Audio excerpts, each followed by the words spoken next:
Alors ce soir, je vais... Bonsoir.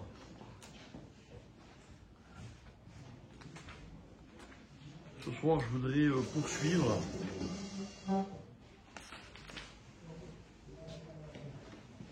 deux idées que nous avons déjà engagées dans des cours précédents. Mais ne vous inquiétez pas, pour ceux qui nous rejoignent, vous ne serez pas largués.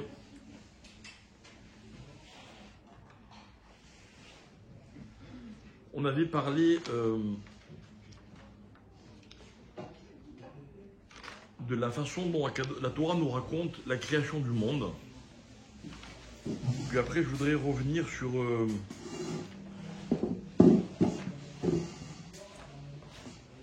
ce qui va opposer Yaakov, qui va donc fonder une famille dans la paracha qu'on va voir, en fuyant son frère Esav, avec les brachot qui ont été volés, etc. Un petit peu s'étendre sur tout cela. On avait expliqué que lorsque Hachem crée le monde, la première création que la Torah nous rapporte, c'est Et Hashamayim ve'et haaretz. D'accord? Donc il y a tout de suite une dualité, il y a deux éléments qui sont créés simultanément, comme s'il était impossible que l'un existe sans l'autre. Et nous, en fait, ce qu'on va découvrir, c'est que il n'y a pas de Shamaïm sans Eretz, et il n'y a pas de Eretz sans Shamaïm. Ça veut dire quoi concrètement? Ça veut dire qu'en fait, lorsque Hachem crée le monde, il crée une loi. Il crée le monde sur une loi que nous avions appelée la loi des influences. C'est-à-dire qu'en fait, toutes les créatures vont être, isolées, elles vont être chacune créées à son tour. Mais si Hachem commence en créant deux éléments, c'est parce qu'en fait, l'objectif, c'est que la Terre profite de l'influence du ciel, mais le ciel va également profiter de l'influence de la Terre. Ça, c'est ce qu'on avait expliqué dans un shiur précédent. Vous savez également que l'outil que Hachem va utiliser pour créer le monde, avec quoi il va créer le monde? Mais non, ça c'est le plan, avec la parole. La parole, Be'asara ma'amarim nivra haolam. Le monde est créé avec 10 paroles, Vayomer. Et on dit que Bereshit, c'est aussi un Mahamar, bref. En tout cas, il est clair que c'est la parole qui est là à l'origine de la création du monde. Cette parole, mes chers amis, elle va prendre un nouveau sens 2448 ans plus tard, lorsque Hachem va donner la Torah. La Torah, c'est aussi des paroles. Mais alors que lors de la création du monde, la parole est désignée par le mot Vayomer, Ma'amar. Au moment où Hachem donne la Torah, quel est le mode de parole qui est utilisé? Vaïdaber.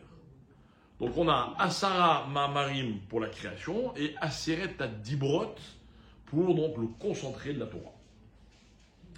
Et voilà que tout au long de la Torah, on va rencontrer un pasouk qui est, je crois, le pasouk, la composition de mots la plus nombreuse dans la Torah, qu'on voit le plus de fois, c'est quoi? C'est quoi le pasouk qu'on trouve le plus dans la Torah? Allez, facile. Comment? Ah, bravo. Bonjour. Vayedaber Hachem el Moshe les morts. Et Vayedaber, donc Dibour. Ok. Mais un Dibour qui va impliquer un Ma'amar.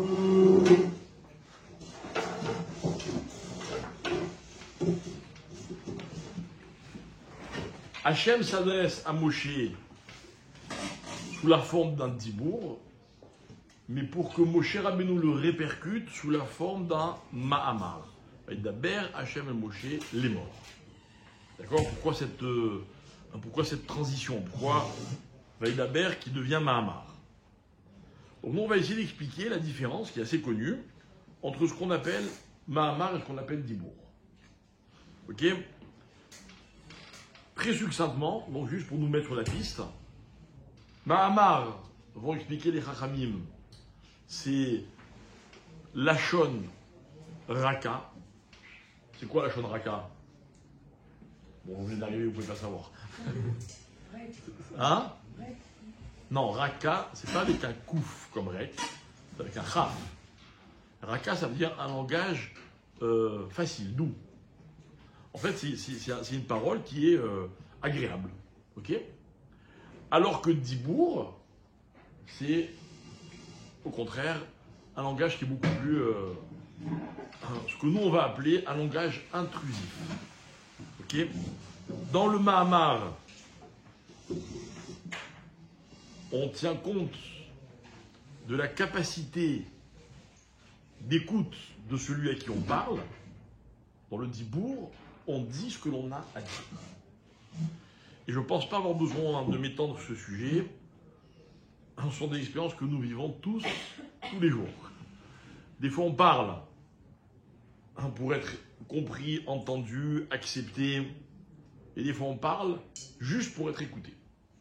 D'accord? En un mot, si on veut dire un peu plus franchement, des fois, je vous dis des choses en tenant compte de ce qui vous plaît ou vous plaît pas. Et des fois, je vais dire des choses, et puis ça vous plaît ou ça vous plaît pas, j'en ai rien à faire. D'accord? Ça, c'est Dibour. Donc, la Torah, elle est donnée à travers le Dibour. Elle vous plaît, la Torah? Elle vous plaît, la Torah? La vérité, ça ne nous intéresse pas. Enfin, c'est pas moi qui dis, c'est la Torah elle-même. Vaïdaber Hachem. Ok?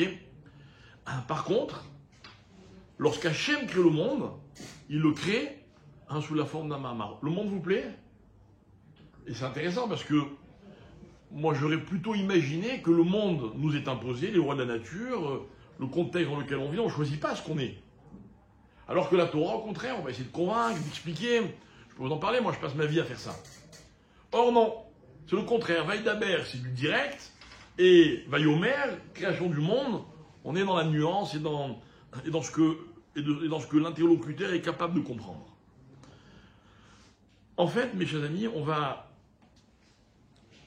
pour expliquer cette idée, pour lui donner un sens, on va revenir sur le schéma en français, parce qu'après on parlera du schéma en hébreu, sur le schéma, on va dire sur la trame du début de l'histoire du peuple juif. Alors, je vous remets dans le contexte. Comment ça commence? Il y a un homme, il s'appelle Adam. Juif ou pas juif? On ne sait pas. C'est-à-dire qu'en fait, la notion n'existe pas. Puis après, il y a Noach. Bon, déjà, Noach, on sait que c'est un tzaddik. Juif ou pas juif, on ne sait pas. En fait, à partir d'Abraham, là, on commence à entrevoir ce qui va un jour s'appeler juif. Il s'appelle Abraham à Ivri, l'hébreu. Ok? Et puis Abraham va avoir 2 enfants.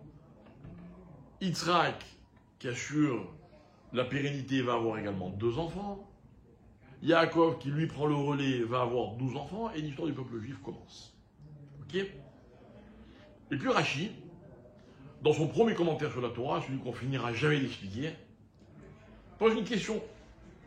La question de Rashi, c'est pourquoi la Torah commence-t-elle par Bereshit? Il aurait été plus logique que la Torah commence par quoi? À Chodesh Hazelachem, bravo. Pourquoi Chodesh Hazelachem? C'est la première mitzvah que Hachem va donner au peuple juif. Or, demande Rashi, la Torah n'est pas un livre d'histoire, elle est un livre de mitzvot. Donc pourquoi elle prend le temps de raconter tellement d'histoires? On avait compté 14 ou 16 parachutes, je ne me rappelle plus, ok, qui finalement nous racontent une histoire, mais est-ce que c'est tellement important l'histoire? Et puis Rachid donne la réponse que je suis sûr vous connaissez. Rachid dit, c'est parce qu'il est écrit dans le psaume 111, le psaume qu'on récite le Shabbat après-midi, chez les Saradim, qui commence par Alléluia au Hachem Bechol Levav. Et là-bas, il y a marqué Koach Ma'asav, il guide les hameaux. Akadosh Baruch Hu raconte à son peuple la puissance de ce qu'il fait, de ses Ma'asim. Pourquoi? La tête lahem nachalat goïm. Afin de leur donner l'héritage des nations. Dans ce verset, on voit deux choses, mes chers amis. On voit qu'il y avait un héritage qui n'appartenait qu'aux nations du monde, qui n'était pas réservé, qui n'était pas destiné au peuple juif. C'est un chidouche. En d'autres termes, pas tout n'est pour les juifs. Mais on voit également quoi? Qu'en fait, ce qui était réservé aux nations, qui va le récupérer? Le peuple juif. La tête, la hem nachalat goyim. À l'origine, il y avait nachalat goyim, et puis finalement, la tête, la hem, il va le leur donner à qui? À son peuple. Et si vous vous rappelez, on avait expliqué cette notion de Hava, Mina et Maskana. Quand on étudie la Torah, quel que soit le texte qu'on étudie, il y a toujours un exercice intellectuel qui consiste à comprendre ce que par défaut on imaginait pour arriver à la conclusion, c'est-à-dire à ce que l'on retient. Mais à quoi sert le fait de comprendre ce qu'on avait imaginé au début? C'est parce que quand on se penche sur ce que l'on croyait, alors on en tient compte. Je vais vous donner un exemple. Vous dites quelque chose, et moi je ne suis pas d'accord. Bon, vous dites ce que vous avez à dire, ce que vous pensez, moi je dis ce que je pense. Ça s'appelle une discussion, ça? Vous avez deux personnes qui expriment chacune ce qu'elle pense, et puis en fait, voilà quoi. Je pense ce que je dis ce que je pense, ce que toi tu penses, ce que toi tu dis, ça m'intéresse pas, je suis pas d'accord. Non, c'est pas comme ça que ça fonctionne. Rappelez-vous l'exemple que nous avions donné. Parmi les antagonistes les plus célèbres du Talmud, il y a Bet Shammai et Bet Hillel qui sont quasiment jamais d'accord. Et la halakha, elle est comme qui? Pourquoi? Comment? Non, jamais. C'est jamais un paramètre qui est important dans la halakha. Alors voilà, techniquement, bravo, ils sont plus nombreux. Ça, c'est la raison technique. Et vous savez, nous, la raison technique, c'est bien pour nous rassurer, mais derrière, il y a sûrement un petit secret, non? Alors, le secret est très simple, mes chers amis. Ouvrez n'importe quelle page du Talmud, de la Mishnah ou de la Gemara, qui rapporte une discussion entre Bet Shammai et Bet Hillel, vous verrez que l'avis de Bet Shammai est toujours cité en premier. Ça veut dire quoi? Ça veut dire que Bet Hillel n'a jamais exprimé son opinion avant d'avoir parfaitement compris ce que Bet Shammai avait à dire. Alors qu'il a raison. Celui qui a écouté l'autre et qui tient compte de ce que dit l'autre, et qui malgré tout exprime ce que lui pense, ou celui qui... il dit ce qu'il pense, point. Alors, évidemment, dans le Talmud, c'est jamais simple, tout le monde a raison.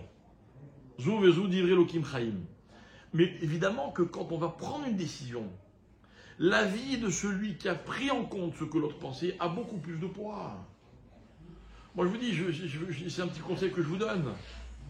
La meilleure façon d'être écouté dans la vie, c'est de montrer à l'autre que je prends en compte ce qu'il pense, même si je ne suis pas d'accord.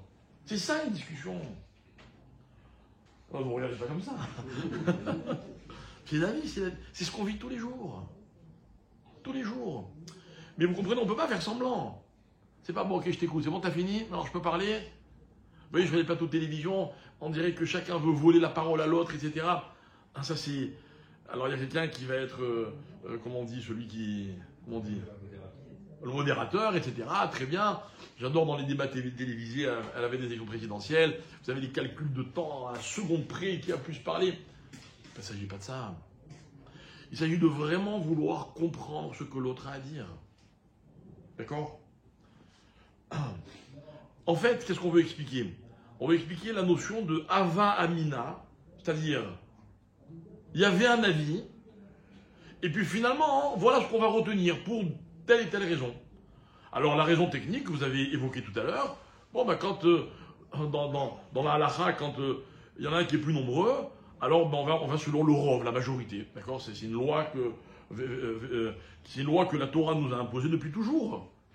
Cette Torah qui ne croit pas en la démocratie, mais par contre en la majorité, oui. Ok? Mais il n'y a pas que ça.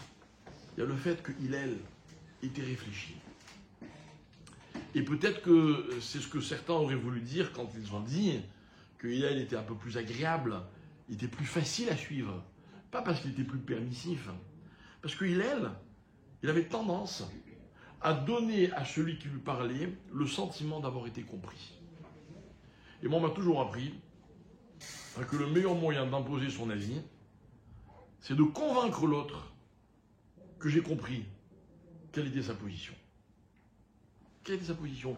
Mais même quand vous êtes médiateur, vous savez, quand les rabbins, on est souvent des médiateurs. Et puis, vous avez échoué dans votre mission, quand il y en a un qui vous dit, mais en fait, tu m'as pas compris, hein, c'est toi qui as donné raison à l'autre. Ça, c'est un échec.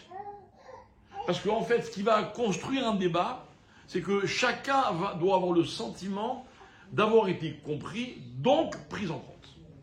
Revenons à notre sujet. Il y avait une Hava Amina lors de la création du monde. Vous avez compris ce que c'est Hava Amina maintenant? La Hava Amina de la création du monde, c'était quoi? Nachalat Goïm. Les nations avaient ce qu'on va appeler un héritage, c'est-à-dire il y avait quelque chose qui leur était réservé. Ok? Vous avez un exemple de ce qui a été réservé, ce qui a été donné aux nations lors de la Hava Amina, au moment de la création du monde? Et ça va durer 2488 ans.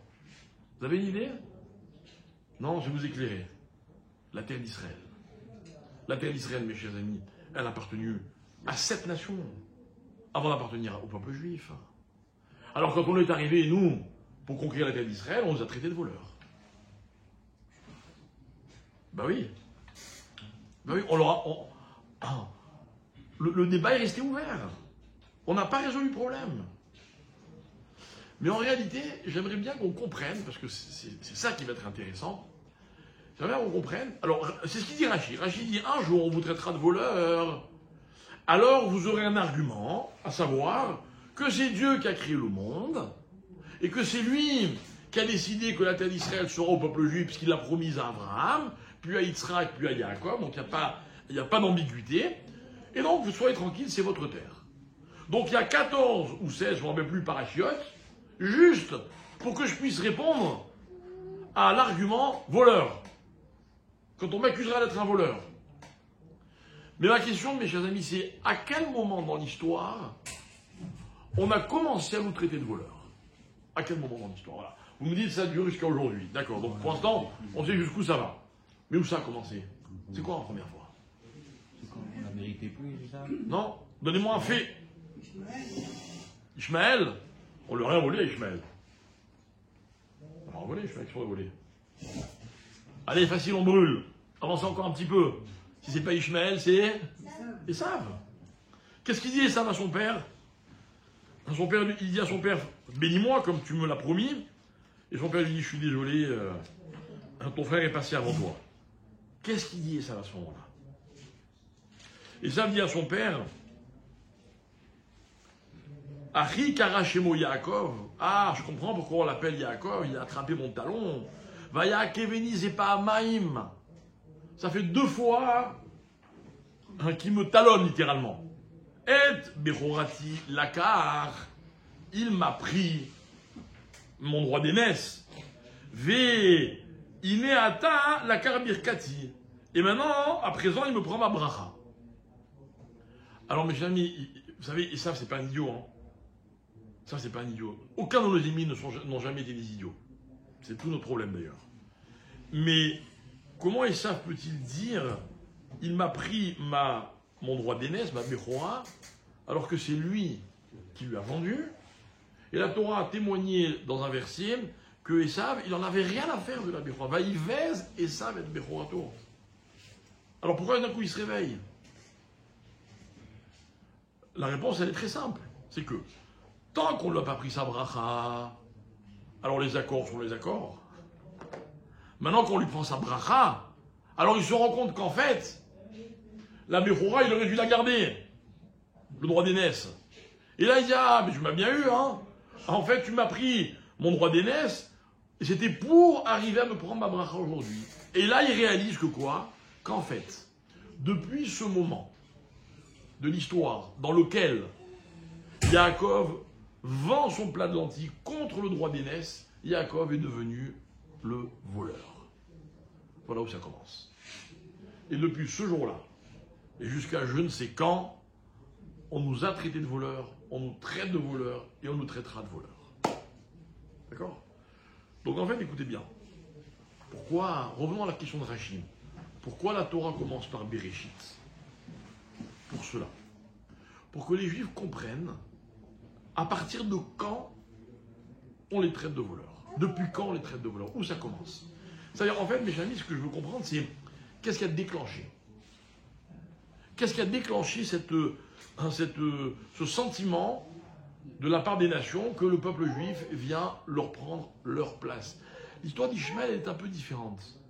Parce que Ishmaël, entre Ishmaël et Yitzhak, on l'avait expliqué, les rapports sont ambigus. Ishmaël a une mauvaise influence sur Esav. Or, quand il y en a un qui a une mauvaise influence sur l'autre, c'est logique qu'on le mette à l'écart. Tout le monde peut comprendre cette chose-là. D'accord? D'ailleurs, Esav et Ishmaël ne s'est pas révolté, il est parti. Mais Esav, il se révolte. Il dit à son père, ça fait 2 fois qu'il me vole. Donc moi, je veux comprendre, en fait, qu'est-ce qui se passe à ce moment-là pour qu'on nous traite vraiment de voleurs. Encore une fois, écoutez bien, mes chers amis. Pour qu'un débat ait du sens, chacun doit comprendre l'argument de l'autre. Si aujourd'hui, en 2024, on nous traite de voleurs ou d'assassins ou de ce que vous voulez, il faut comprendre pourquoi. Non pas que je veux donner de l'importance à ceux qui parlent, mais je veux comprendre l'argument. Ça n'a rien à voir. Ça n'a rien à voir. Ceux qui parlent sont bien pires que moi. Et là, je n'ai aucun problème de conscience. Mais s'il y a un argument, il faut que je le comprenne. C'est-à-dire qu'on ne peut pas se permettre de dire que ce sont des idiots, ils disent n'importe quoi. On ne va rien résoudre avec ça. Et en fait, c'est ce qu'on veut expliquer, nous. Peut-être que la raison d'être du livre de Bereshit, c'est pour que le peuple juif comprenne l'argument de l'istimatem. Voilà ce que vous avez dit, Rachid. Grâce à Bereshit, on va comprendre pourquoi les nations ont des raisons de nous en vouloir. Mes chers amis, même si vous êtes dans vos droits, même si c'est vous qui avez raison, si on vous en veut, c'est qu'en face, il y a quelque chose qu'il faut comprendre. De dire j'ai raison, il a tort, je ne prends pas en compte, j'en ai rien à faire, c'est jamais une bonne position, jamais, une bonne attitude. Je dois comprendre. Demain, vous me traitez de voleur, de menteur. Pourquoi? Trop facile de dire il dit n'importe quoi. Non, c'est pas ça une discussion. Bon, moi, je veux comprendre à quel moment et pourquoi, qu'est-ce qui fait que Esav considère que je suis un voleur. Et la réponse, on va la donner la réponse en quelques instants. On va l'expliquer en un peu plus de temps. Cette semaine, Lapide, il a annoncé publiquement du côté de Esav, que c'était Esav le bon frère. D'accord, ne parlons pas des... C'est-à-dire à tel point que traité de voleur, il s'est dit, ah oui, je suis un voleur, alors je vais de Esav. Alors pourquoi Esav nous traite de voleurs? Ok? Et je vais vous dire, c'est très simple. Enfin, c'est très simple, non, simple à dire.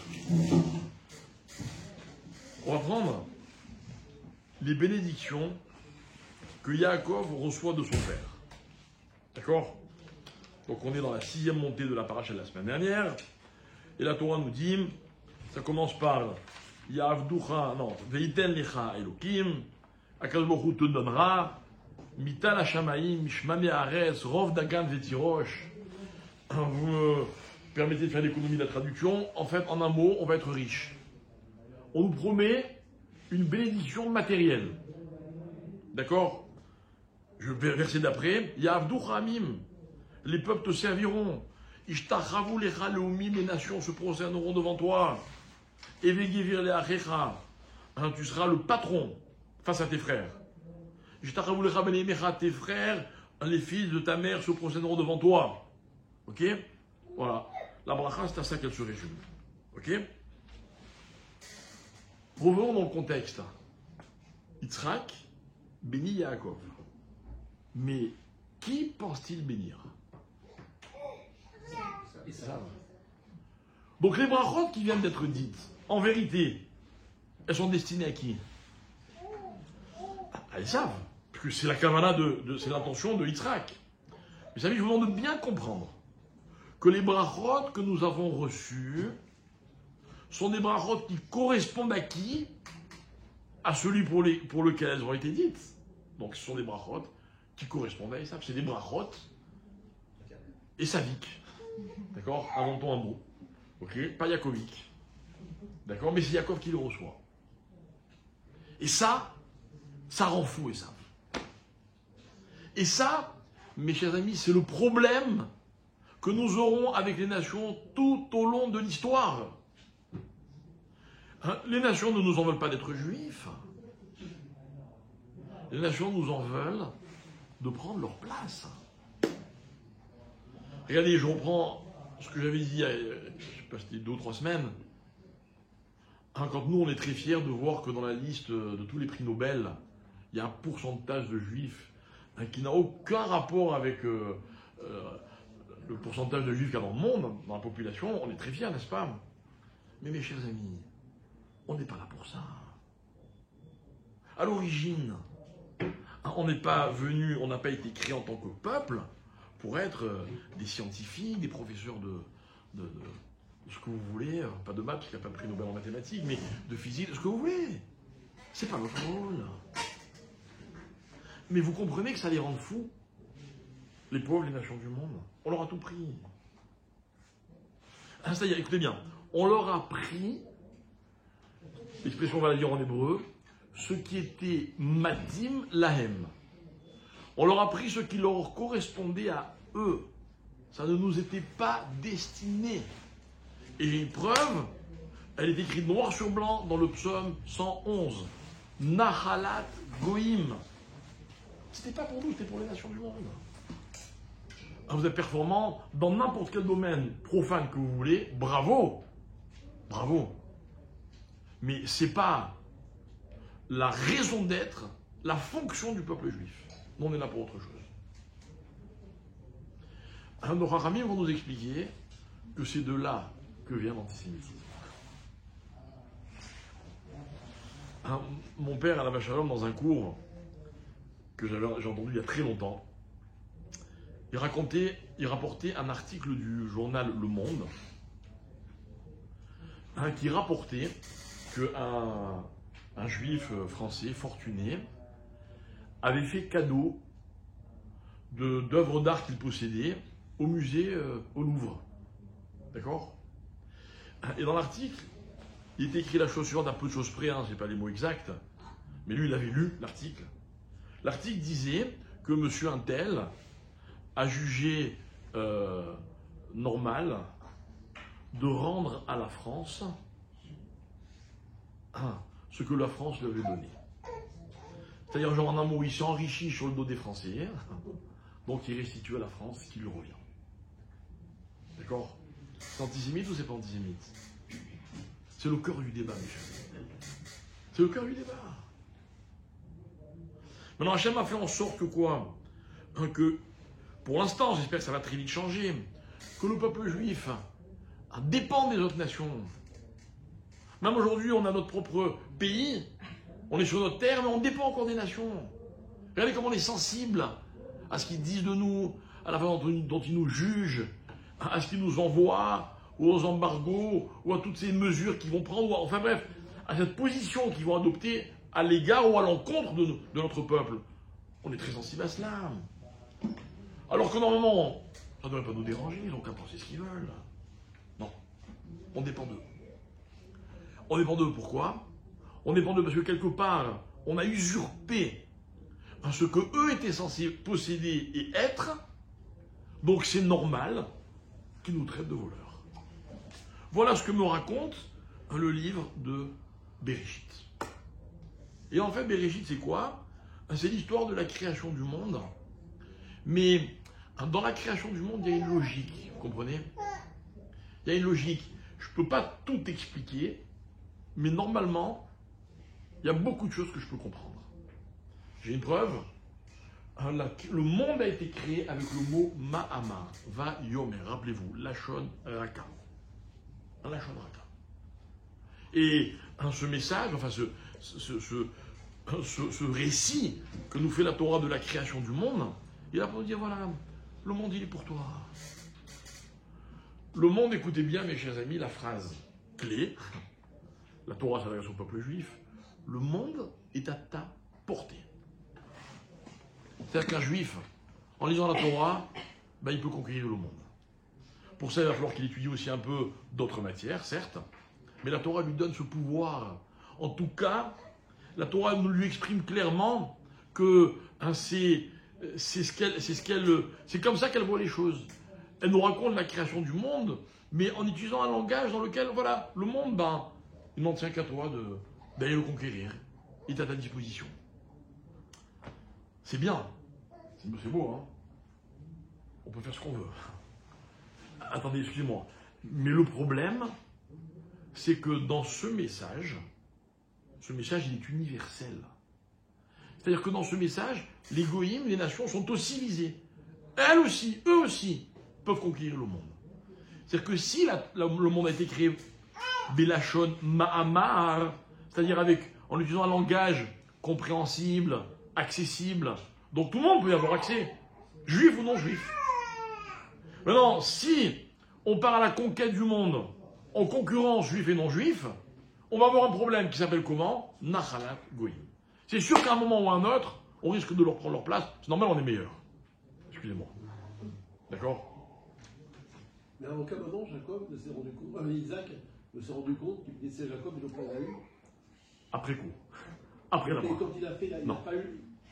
Non, sur le moment, il ne s'est pas rendu compte. Même par rapport au plat qui était meilleur que ce que faisait Ésaü, tous ces genres de choses. Mais non, parce qu'il y a eu un subterfuge où la mère, c'est elle qui a cuisiné, elle a déguisé son fils, donc toutes les apparences, il était non-voyant, donc toutes les apparences faisaient qu'il n'avait aucune raison de s'en douter. Alors, mais votre question, elle est très intéressante. Pourquoi?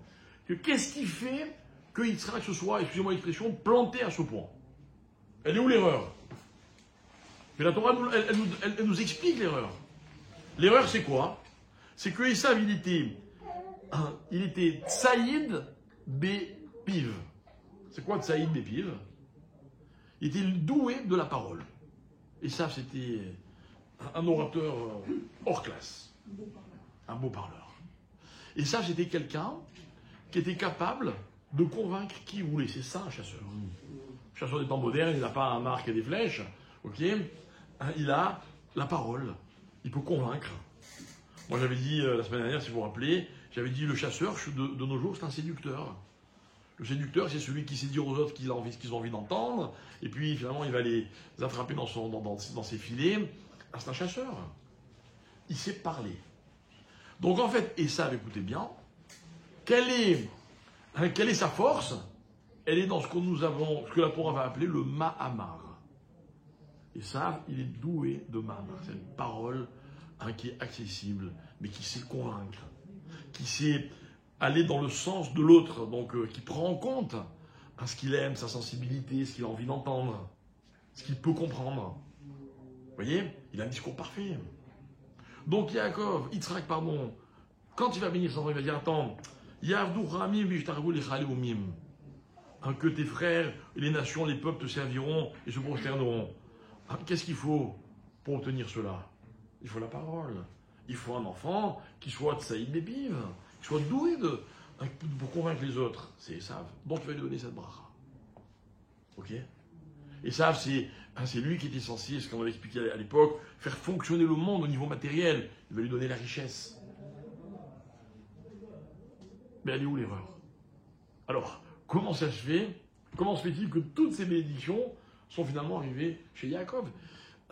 Je veux bien qu'il y ait une Avamina et une Maskana, comme on a expliqué tout à l'heure, mais là on est carrément dans l'erreur, quoi. Toutes les bénédictions dont nous bénéficions, on n'aurait jamais dû les avoir. Alors, comment se fait-il qu'on les a? Comment se fait-il que finalement c'est vrai on domine le monde à travers même les notions, on va dire, profanes, qui sont censées appartenir aux nations, qui sont censées être Nachalat Goïm, c'est nous qui les possédons. Vous voyez, je ne parle pas seulement de la terre d'Israël. Mais imaginez que demain, un savant juif, en physique ou en ce que vous voulez, on va lui dire, attends, ta science, tu nous l'as volée, elle est à nous. Bon, le savoir ne se vole pas. Mais l'argument, il a du sens. Comment ça se fait que c'est arrivé chez Israël? Alors, la question c'est, quel bracha aurait pu avoir Yaakov s'il n'y avait pas eu ce subterfuge? La réponse, c'est une autre question. Yaakov avait-il vraiment besoin de bracha? C'est ça la vraie question. Peut-être qu'il n'avait pas besoin de bracha. Et que Esav savait, Israël savait que celui qui avait besoin d'une bracha, c'était Esav. Mais ça nous convenait parfaitement. Vous savez pourquoi? Parce que nous, on n'est pas bénis, le peuple juif. On n'est pas bénis. On est la bénédiction. On est la bénédiction. On va dire du Shabbat dans le fameux le chant de l'Echadoudi, Akihi Mekor Abracha. C'est-à-dire que dans la Torah, il y a deux notions. Il y a une notion de bracha et une notion de Mekor Abracha. Mekor Abracha. Vous voulez que je vous donne un exemple de Mekor Abracha? Je vous donne un exemple. Si vous avez la chance d'avoir des parents encore vivants, vos parents sont Mekor Abracha. C'est-à-dire que la bracha dont un enfant peut disposer dans sa vie, elle vient de ses parents. Quand un père ou une mère bénissent leur enfant, c'est pas qu'ils disent des mots qui vont se transformer en bénédiction, non. Là naît le principe de la bénédiction. Des parents qui comptent sur leurs enfants. Comptez sur les enfants pour nous dire, voilà ce que je te souhaite. Vous voyez, je ne vais pas souhaiter à un enfant qui ne sait pas parler d'être le meilleur orateur du monde. Non. Quand nos parents nous souhaitent quelque chose, c'est que quelque part, ils décident, même des fois c'est pas tout à fait objectif, qu'on en est capable. Ça s'appelle Mekor Abracha. Donc la question de savoir pourquoi ils ne voulaient pas bénir Jacob, elle ne se pose pas. Ça ne pose pas de problème. La fameuse bénédiction vendredi soir d'un parent à un enfant. Si vous voulez, mais vos enfants, vous pouvez les bénir tous les jours si vous voulez. Mais bon, le Shabbat, comme on est dans Makor Abracha, même d'après les Chadouli et tout, on est au top de la bracha. D'accord? Mais encore une fois, vous faites que confirmer la question que je pose. C'est-à-dire que Yaakov n'avait même pas besoin de bracha. Alors que va-t-il faire de la bracha? Ou comment est-ce qu'elle lui parvient la bracha qui était destinée à quelqu'un d'autre? Ok? Donc on va essayer de comprendre. On va essayer de comprendre que, en fait, d'abord, quelle était la raison d'être du peuple juif? Alors on a compris que le monde, il appartient aux juifs et aux non-juifs. Alors en quoi les juifs vont-ils se singulariser? Alors regardez, il y a un principe qui est facile. Le monde est créé avec 10 paroles qui s'appellent Ma'amar. Be'asara Ma'amarim Nivra Olam. Un jour, le peuple juif est exilé en Égypte. L'exil, c'est très dangereux. Très dangereux. L'exil est un vrai danger. Quel est le danger de l'exil? C'est que le peuple juif disparaisse. Soit Dieu préserve physiquement, soit Dieu préserve encore plus, spirituellement, à ce qu'on appelle l'assimilation. On est en Égypte, tout peut arriver. Et puis à la dernière minute, on est sauvé. Comme nous disent les textes, on était à moins 49 au niveau spirituel, etc. Qu'est-ce qui se passe? Il y a 10 plaies. 10 plaies. Ces 10 plaies vont transformer les 10 ma'amarim de la création du monde en 10 dibrot, en 10 paroles de Torah. Qu'est-ce qui fait que le ma'amar devient dibour? Parce qu'on a toujours cette conviction que la Torah et le monde sont associés dans leur existence, comme vous l'avez dit tout à l'heure. Ok? Parce qu'en fait, le Mahamar devient Dibour. Alors, Bereshit bara, au commencement, donc il n'y a rien, et en face, qu'est-ce qu'on a? Anochi. Dieu qui dit, il n'y a que moi dans le monde. Il n'y a que moi. Le deuxième commandement correspond à la deuxième création, la lumière. Vous voyez? L'Avodazara, c'est l'obscurantisme, l'obscurité du monde. Mais Dieu a créé la lumière. Et donc nous, les Juifs, on va devoir lutter contre tout ce qui risquerait d'obscurcir le monde. Et ainsi de suite. Et ainsi de suite. Et quelle est la dernière créature? La dernière chose que Dieu crée, la dernière création de... Non. Mais non. Mais l'homme. C'est l'homme. Le Shabbat, il a terminé. Et quel est le dernier des commandements? Tu n'envieras point. D'accord? La jalousie, l'envie, la tentation. C'est un autre cours. D'accord? Une autre fois. Ok? Bien. Toujours est-il que le dibour, rappelez-vous, on a expliqué tout à l'heure, qu'est-ce qu'il a de différent du Mahamar? Le dibour, mes chers amis. On peut pas expliquer quelque chose. Exactement. Le dibour, c'est la parole qu'on impose. Qu'on impose. Ok? Voilà, imaginez, je suis votre surveillant, peu importe dans quel contexte, et je viens vous dire, attention, il est 9h29, dans 1 minute, on arrête, hein, il sera 9h30. Vous avez envie, pas envie? Vous vous rappelez quand on allait à la piscine quand on était gosse et que le maître nageur il disait attention, dans 5 minutes tout le monde sort de l'eau. C'est comme ça, ils n'ont pas l'autre avis. Dibour. Anochi Hachem. Quelqu'un qui n'est pas d'accord?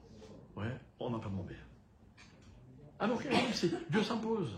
Loïelera, attention, hein, jamais tu n'auras d'autre Dieu. On ne vous demande pas.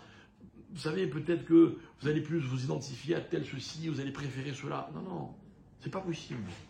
Et on va pousser à l'extrême jusqu'à dire, alors attention, hein, tu n'as pas droit d'avoir envie de telle et telle et telle chose. Mais enfin, comment on peut me dire une chose pareille? Hein, c'est vous dire à quel point la Torah, elle est intrusive. Elle s'impose à l'homme. Je vous l'accorde, mes chers amis. Et je l'accorde à tout celui hein, qui veut qu'on l'avoue. La Torah, on l'a dit la semaine dernière, elle est contraignante. Elle n'a jamais été le résultat d'un choix. On ne nous a jamais demandé notre avis. Je suis désolé. Vous savez, la Torah, c'est très facile. Ou vous faites ce qu'elle vous dit, ou vous transgressez. Voilà, je suis désolé. Pas moi qui l'invente, hein, ce principe. C'est le principe même de la Torah. Maintenant, vous avez le droit, hein, libre arbitre. Vous voulez transgresser, transgressez. Mais vous transgressez. Ah, j'ai pas le droit de donner mon avis? Désolé, la Torah, c'est assez ta dibot. Un dibour, ça ne se discute pas. Alors la Torah, elle va quand même être un peu sympa. Hein. La Torah, selon Rashi, elle va nous dire un jour, elle va dire, non mais tu sais, quand tu parleras aux femmes, il ne faudra pas leur parler comme tu parles aux hommes. Kotomar les Yaakov, Vetaged les Beth Israël. Beth Israël, c'est les hommes, ok? Alors eux, c'est Taged, c'est comme Dibour, mais quand tu parles aux femmes, Kotomar les Beth Yaakov, Beth Yaakov, ça désigne les femmes, c'est pour ça que les écoles de filles s'appellent Beth Yaakov, ok? Là-bas, c'est Tomar, Mahamar. Ok, je ferme ma parenthèse, okay, c'est intéressant, mais c'est-à-dire qu'en fait, le message de la Torah, normalement, il est censé être clair. Il est censé être direct. Direct à quel point? Alors, vous savez, on a des modèles. Et puis, il y a un modèle qui est très beau, qu'on dit tous les matins, normalement, dans la prière, peut-être un peu trop rapidement, dans les bénédictions qui précèdent le schéma, ce qu'on appelle le Yotzer. Il est écrit la chose suivante. Il est écrit que Ve'asher Meshartav, et les serviteurs ces serviteurs de Dieu, on parle des anges, Kulam Omdim Berum Olam. Tous les matins, tous les anges, ils sont au garde à vous, devant Akadosh Baruch Hu, Berum Olam, l'endroit le plus haut du monde. Mashmi'im Beira. Et ils disent, ils s'expriment, il faut entendre dans la crainte, Yahad. Yahad, ça existe que chez les anges, ça. À l'unisson, parfait. Bekol. Il le dit, il l'exprime. Divrei Elokim Chaim Melech Olam. Les paroles de Dieu, vivant, etc. Kulam Aovim, Kulam Berurim, Kulam Giborim, Kulam Kedoshim, etc., etc. Et la Torah, elle va aller encore plus loin, elle va nous dire comme ça. Le texte, il va nous dire Venot Nim Reshut Zelazé. Vous savez pourquoi ils chantent à l'unisson? Parce que chacun dit alors vas-y, parle. Ok? Reshut Zelazé, la Gdish, les Yotzram, afin de sanctifier leur créateur. Attention, Benachatroar. C'est quoi Nachatroar? Nachatroar, c'est dans la sérénité. Sérénité. Le calme. Écoutez bien. Besafa Beroa. D'un langage clair. Safa Beroa. On va s'arrêter de cette expression, mes chers amis. Vous savez pourquoi? Parce qu'il y a un texte qui dit dans les prophètes qu'à la fin des temps, la faculté de Safa Beroa sera donnée au peuple juif, aux hommes. Mais jusqu'à ce moment-là, c'est dit uniquement à propos des anges. C'est quoi Safa Beroa? Safa Beroa, je vais vous expliquer le contraire pour qu'on comprenne. Pas Safa Beroa, c'est quoi? C'est quand vous expliquez quelque chose à quelqu'un, d'accord? Vous l'expliquez, vous essayez de le convaincre et vous n'arrivez pas à le convaincre. Et il ne comprend pas. et vous lui dites, je t'assure que, et plus vous lui dites, je t'assure, et je te jure, il vous dit, non, non, tu es en train de me mentir, là. Ah non, c'est pas possible que tu me dis, tu exagères. Mais non, je te jure que je n'exagère pas. N'est-ce pas que ça vous arrive? C'est-à-dire que vous essayez, dans votre propos, d'exprimer des choses de la façon la plus claire possible, et malgré tout, l'autre, il ne comprend pas. Combien de fois dans une relation sociale, quelle qu'elle soit, j'ai dit quelque chose, et l'autre me dit non, tu ne me l'as pas dit. Mais si je t'ai dit ceci, ah, mais j'ai pas compris comme ça, moi. Mais pourtant, j'ai été clair. Eh bien, vous savez où est le problème, mes chers amis, c'est qu'en fait, on n'est pas clair. En fait, écoutez bien. Mon maître, le Rav Moshe Shapira, Zecher Tzadik Livracham, il disait un jour dans un cours qui n'est pas celui-là, il disait que quand quelqu'un écrit un livre, dans un livre, il y a 3 acteurs. Il y a ce que l'auteur exprime dans les mots qu'il écrit. Il y a ce que le lecteur comprend. Mais il y a aussi ce que l'auteur aurait voulu qu'on comprenne à travers les mots qu'il a exprimés. C'est-à-dire qu'en fait, la science des mots, mes chers amis, science des mots, quelque part, on n'arrive pas à la maîtriser. On n'arrive pas à la maîtriser. On est dans des débats politiques, ce que vous voulez, sociaux. Ok, on est censé vouloir tous la même chose. On est censé vouloir tous avoir la paix, vivre décemment, dans la sérénité. D'accord? Et c'est ce que chacun nous promet d'ailleurs. En veille d'élection, tout le monde nous promet la même chose. Moi, je me rappelle, lors d'une élection en Israël, il y avait comme ça une émission de radio où ils comparaient les slogans. Il y en avait un qui disait Anachnu maftichim gam shalom ve gam bitachon. Et juste après, il avait passé l'autre candidat du camp opposé qui disait Anachnu maftichim gam bitachon ve gam shalom. Ça change tout. Mais comme ça change tout, ça veut donc dire qu'on a vidé de son sens le mot shalom et on a vidé de son sens le mot bitachon. C'est qu'en fait, mes chers amis, on emploie les mots en les vidant de leur sens pour leur donner le sens que nous, on veut leur donner. Que nous, on veut leur donner. Par exemple, un mari, il peut dire un jour à sa femme « je t'aime ». Ok. Et il peut dire à sa mère « je t'aime ». Et c'est pas censé vouloir dire la même chose. Non, non. Là, j'ai voulu dire ça. C'est un amour d'un fils vis-à-vis de sa mère, ok. C'est ce qu'il dit là, je crois. Et là, non, là, je parle à ma femme, ça n'a rien à voir. Mais c'est les mêmes mots. Mais les mots, mes chers amis, ils ont le sens qu'on veut bien leur donner. Mais comprenons que c'est pas censé se passer comme ça. C'est-à-dire que normalement, les mots ne peuvent pas avoir plusieurs sens. Dans un mot, comment on dit un mot en hébreu, vous savez? Mila. Et Mila, ça veut dire quoi par le mot? Incroyable. C'est l'alliance que fait Akadosh Baruch Hu à travers la circoncision. On peut m'expliquer le rapport? Le rapport, c'est que quand on fait une circoncision, ok, il n'y a pas d'ambiguïté. C'est un acte qui est tout ce qu'il y a de plus clair. D'ailleurs, on ne peut pas revenir en arrière. C'est comme ça que le mot devrait être employé. Dans le mot, il ne devrait pas avoir d'ambiguïté. Écoutez bien, mes chers amis, je critique personne. Mais le monde, il fonctionne avec le Mahamar. Le Mahamar, c'est le mot que l'on va des fois manipuler. Le bon parleur, rappelez-vous, Esav, il va vous dire une chose, et à l'autre, il va dire exactement le contraire. Ça pose de problème à personne. Personne. Il va vous faire croire qu'il a des intentions, des convictions. En fait, il veut juste arriver à ses fins, c'est tout ce qui l'intéresse. Et il va employer des mots. Mais ces mots-là, en fonction de la ponctuation, des intonations, du ton sur lequel il dit les choses, ils ont un autre sens complètement. Vous savez ce qui se passe avec la Torah, mes chers amis? La Torah, je reconnais que des fois, elle n'est pas facile. Je reconnais. Mais il y a un mérite qu'on ne pourra jamais l'enlever. C'est que la Torah, elle est claire. Elle est safa broua. Quand il faut dire à quelqu'un non, Vous savez ce qu'elle dit la Torah? Elle dit non. Moi, je vais vous donner un exemple. N'imaginez pas le nombre de fois où, en tant que rabbin, on me pose une question en me disant « j'ai le droit de faire ça ?» Et je sais que la réponse est non. Mais je sais aussi que la personne, je sens que la personne qui me pose la question, si je lui dis non de but en blanc, ça ne va pas être possible. Elle n'en est pas capable, elle n'est pas disposée. D'accord? Pas disposée. Imaginons que, je ne sais pas, moi, quelqu'un me demande on a le droit de parler dans la synagogue pendant la prière?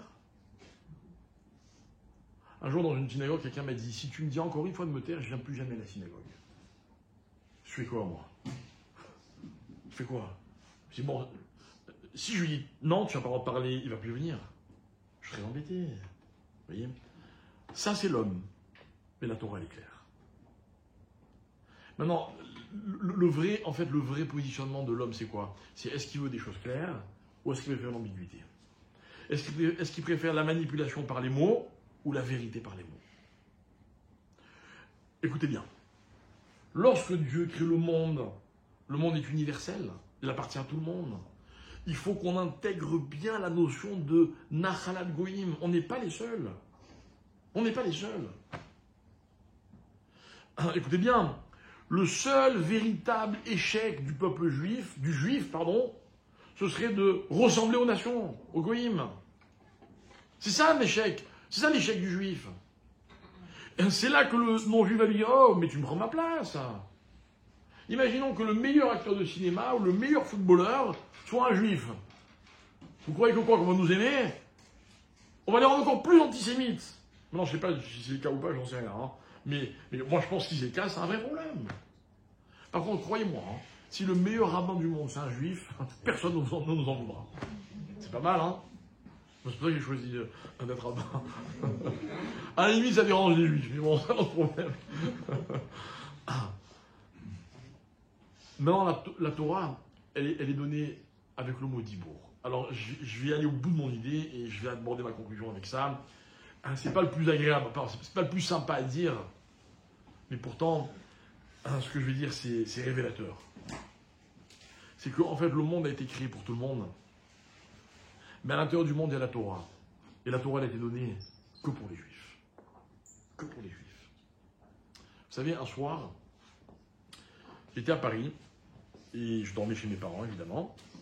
Et puis chez mes parents, il y avait de passage d'Israël, un très grand rave, un très très grand rave.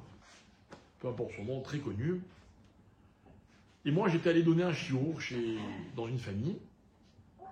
Et je vous explique le contexte du cours. C'est un ami à moi qui est marié avec une fille que je connais très bien, donc ce sont des amis. Et elle est convertie. Et mon ami me dit, voilà, je crois qu'il y avait une circonstance familiale. Et il me dit, est-ce que tu peux donner un cours? Il y aura ma belle famille, parce qu'ils seront là pour la circonstance. Et voilà, j'aimerais que tu donnes un cours pour donner une belle image de la Torah à des non-juifs. Donc j'ai tenté l'expérience, je ne sais pas quel était le résultat. J'entre chez mes parents, donc il est assez tard, et le rav était assis en train d'étudier la Torah, comme en plein jour. Donc je m'approche, on discute, etc. Il me dit, d'où tu viens? D'où tu viens si tard? Alors je raconte, je dis, moi j'ai donné un cours, et toi? Bon, à qui? Bon, c'est quelqu'un qu'on connaît bien. Et je lui dis, ben voilà, c'est un ami, je raconte l'histoire que je viens de vous raconter. Il me dit, mais tu n'as pas droit. On n'a pas droit d'enseigner la Torah aux non-juifs. Alors bon, moi je croyais qu'il allait me lâcher. Il m'a dit, attends, il va, il cherche le Shulchan Aruch, le Rambam, le machin, il me montre. D'accord? Bon, on était allé dormir, en tout cas moi, ok? J'ai expliqué les circonstances, etc. Mais c'est quoi l'idée, mes chers amis? Je vais vous dire ce que c'est l'idée. L'idée, c'est que dans la vie, on ne peut pas avoir tous les privilèges. C'est pas possible. C'est pas possible. On ne peut pas, quand on est juif, avoir les privilèges des juifs et les privilèges des autres. Et il faut choisir son camp. Et la Torah, elle est claire. La seule chose qu'on ne pourra jamais reprocher à la Torah, c'est de ne pas être clair. Alors, vous savez pourquoi je l'aime, moi, la Torah? Au-delà de sa cohérence, de sa moralité, de tout ce que vous voulez, de son intelligence, elle me met en face de ce que je suis, elle me met en face de ce que je suis réellement. Si je suis bon, elle me le montre, et si je suis perfectible, elle me le montre. Et elle ne passe pas par 4 chemins. C'est ça, sa femme roi. Maintenant, je reconnais que des fois, c'est très contraignant. Des fois, vous voulez que je vous dise mieux, des fois, c'est décourageant. En tout cas, c'est toujours obligeant. Comme on l'a dit dans le cours la semaine dernière. Chayav. La Torah ne sait pas dire autre chose que obligé ou interdit. C'est fou, ça. Pourquoi on n'a pas choisi au moment du nom de la Torah comme interprète, plutôt que Moshe Rabbeinu, qui était très, très direct, je sais pas moi, un très bon vendeur, vous voyez, quelqu'un qui aurait su mettre en avant les bons arguments de la Torah. Ah non, la Torah, elle est sa femme roi. Mais écoutez bien ce que nous disent les Chachamim. Ils nous disent que Ma'amar, c'est ce que tout le monde peut comprendre. Dibour, il n'y a qu'un juif qui peut le comprendre. On n'est pas comme les autres. Je ne suis pas en train de dire qu'on est meilleur ou pas, je vous laisse en décider, moi j'ai mon avis personnel. Ah mais, chez nous c'est clair. Chez nous par exemple, c'est la seule religion où on n'a jamais changé une virgule. On n'a pas, nous, un prophète, ou un je sais pas quoi, ou un Nouveau Testament. On n'a pas. C'est la même chose depuis le jour où la Torah a été donnée. Mais c'est normal, elle est tellement claire et directe qu'elle n'a pas besoin de changer. D'ailleurs, elle ne veut pas changer parce que ce que les hommes pensent, ou la génération dans laquelle on va l'étudier, ça n'a jamais été un paramètre. Jamais. Et moi, qu'est-ce que je suis ému quand je vois tous ces chachamim et toutes ces institutions dans lesquelles on essaye de comprendre le message de la Torah à travers la modernité, à travers la technologie. Vous savez, il y a un institut à Jérusalem dont l'objectif, il y a des très grands érudits qui travaillent, parce que c'est un vrai travail, pour trouver des solutions, par exemple, entre les interdictions du Shabbat et la technologie moderne. Qu'est-ce qu'on aurait droit? Ils avaient mis au point une voiturette électrique qu'on pourrait normalement utiliser le Shabbat. Truc de fou, quoi. Truc de fou. La minuterie, vous croyez que c'est une évidence, la minuterie? Je ne parle pas de la découverte de la minuterie, de l'aspect halachique de la minuterie. Pas évident du tout. Vous voulez vous dire encore mieux que ça? Mais j'en dirai pas plus. Il y a énormément de choses à propos desquelles on a tendance à penser qu'elles sont interdites, alors qu'en fait, dans ces instituts-là, on a découvert qu'elles ne sont pas interdites. Je vous dirai pas quoi. Un petit exemple. Vous êtes assis à table Shabbat, et puis il y a un ventilateur qui vous souffle de l'air sur vous, ça vous dérange. On a le droit d'éteindre le ventilateur? Ben non. On a le droit de bouger le ventilateur? On a le droit de bouger le ventilateur. Alors ça se passe un jour chez mes grands-parents, on est plusieurs cousins, on est tous des yeshivistes, ok, il y a le ventilateur, il nous dérange, on le pousse. Oh, mon grand-père nous a fait un scandale. Mais ça va pas. Chez nous, on n'a jamais bougé un truc électrique. Dans l'esprit, il a raison. Dans les faits, il y a des choses qu'il ne connaissait pas. D'accord? Pourquoi je vous dis ça? Parce qu'il y a une cohérence qui est parfaite. Écoutez bien, mes chers amis. Vous savez à qui on doit la cohérence? Dans le monde, on la doit au personnage de Yitzhak. Yitzhak, c'est la personne la plus honnête, la plus directe, la plus cohérente. La mida de Yitzhak, c'est le din, c'est ça le din. Le din, c'est pas la sévérité. Yitzhak, il a 2 enfants. La bracha, il se dit, Yaakov, il va se débrouiller, je vais la donner à Esav. Elle lui convient à lui. Voilà pourquoi il pense bénir Esav. Ah, il s'est trompé, pourquoi? Pourquoi il s'est trompé? C'est quoi notre argument à nous? C'est que Esav, il n'en a pas voulu de la bracha. C'est ça le problème. Esav, il dit à Yaakov, mais moi, je n'ai pas besoin de ton droit d'aînesse. Vas-y, prends-le, je vais mourir. Vous vous rappelez l'expression? Va no réolech lamout. Vous vous rappelez l'explication de Rashi? Je ne sais pas si on l'a cité la semaine dernière. C'est ce qu'il dit, Rashi? Rashi dit que Esav, il connaissait la Torah. Et il savait qu'en étant aîné, il allait devoir servir dans le Beth Amikdash. Et dans le Beth Amikdash, ça ne pardonne pas. Il y a des gaffes. Si on les commet, Dieu préserve, on peut être passible de mort. C'est ça qu'il dit, mais j'ai besoin de ça, moi. J'ai besoin de cette contrainte. Prends-la. Prends les droits d'aînesse, je ne le veux pas. Ah, maintenant il veut la bracha. Alors on lui dit, mais c'est toi qui nous as donné la place. Qu'est-ce qu'il dit Rachid, la terre d'Israël? On va nous dire, vous êtes des voleurs. C'est vrai. C'est vrai qu'Hachem, il n'a rien fait simplement. Moi, je pense que peut-être que si j'avais un conseil à donner à Hachem, Chas Shalom, il aurait dû laisser la terre d'Israël un vierge, personne n'habite, un jour les Juifs sortent d'Égypte, ils arrivent en Israël, et on n'a pas de problème. On n'a dérangé personne, on n'a pris la place de personne, on n'a pas de débat, pas de combat, magnifique. Non, non, non, non. Hachem, il nous met face au goïm. Vous savez pourquoi? Pour que la différence, on la recherche en permanence. Moi, je crois comme ça que être juif, c'est quoi? Vous savez ce que c'est être juif? C'est chercher constamment la différence qu'il y a entre être juif et ne pas l'être.